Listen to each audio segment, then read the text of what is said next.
안녕하세요, 시운TV입니다. 일본의 한국 수출 규제로 시작된 한일 간의 무역 갈등이 장기화되고 있습니다. 안보상의 이유로 한국을 화이트리스트에서 배제시킨 일본. 결국 한국은 한일 간의 군사정보보호협정인 지소미아의 종료를 발표하기에 이르렀죠. 지소미아는 한일 간의 문제만이 아니라 미국이 중간에 끼어 있습니다. 사실상 미국의 적극적인 추진으로 한일 간의 지소미아를 맺게 되었다고 해도 과언이 아닐 텐데요.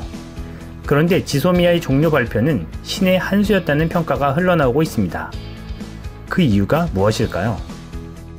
지소미아의 종료는 한일은 동맹국이 아님을 나타내는 선언이었습니다. 대북 정보가 아쉬운 일본에게는 큰 충격이 아닐 수 없었습니다. 그러면서 미국을 압박할 수 있는 카드였다는 생각이 듭니다. 한국에 대한 일본의 부당한 경제보복과 안보상으로 신뢰할 수 없다는 입장을 보이던 일본에 침묵하고 있던 미국에게 숙제를 던진 것이죠. 일본이 한국을 안보협력국으로 인정하도록 만들라고 말입니다. 우리로서는 일방적으로 미국 눈치만 보며 끌려가지만은 않겠다는 의지의 표현이었습니다. 지정학적으로 세계 강국들 사이에 끼어있는 대한민국의 외교는 어느 한쪽에 치우칠 수 없는 상황입니다. 미국에만 의존할 수 없다는 것이죠. 우리나라는 현실적으로 수출로 먹고 사는 나라입니다. 우리나라 전체의 수출량을 살펴보면 미국이 12%, 일본은 5%, 중국과 홍콩을 합치면 최대 34%에 육박하는 게 현실입니다. 미중 무역전쟁에서 우리가 한쪽으로 치우칠 수 없는 이유이기도 합니다. 결과적으로 지소미아 종료를 선언한 것은 미국의 책임있는 참여를 유도하고 일본에게는 충격요법을 줄 수 있는 것이었습니다.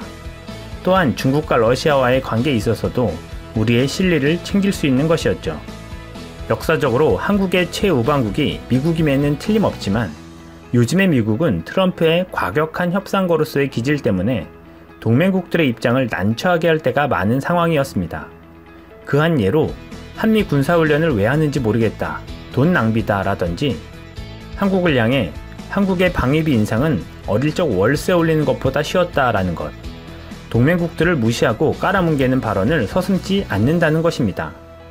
또한 북한의 미사일 발사에는 단거리 미사일 어느 나라나 하는 것, 게다가 한국에 대해 터무니없이 최대 6배의 방위비 인상을 요구하는 등 한국에 대한 압박 수위는 어느 때보다 커져가고 있습니다. 그렇다고 미국을 자극할 만한 반응을 할 수도 없다는 것이 안타까울 뿐이죠. 그래도 우리는 주권 국가로서 이제 미국이라도 할 말은 할 수 있어야 할 것입니다. 특히 독특한 트럼프 정권 하에서는 말이죠. 그래서 30일 청와대는 미국을 향해 미군기지 조기 반환 카드를 꺼내들었습니다. 반환 예정인 26개의 미국 기지를 최대한 빨리 받겠다는 것입니다.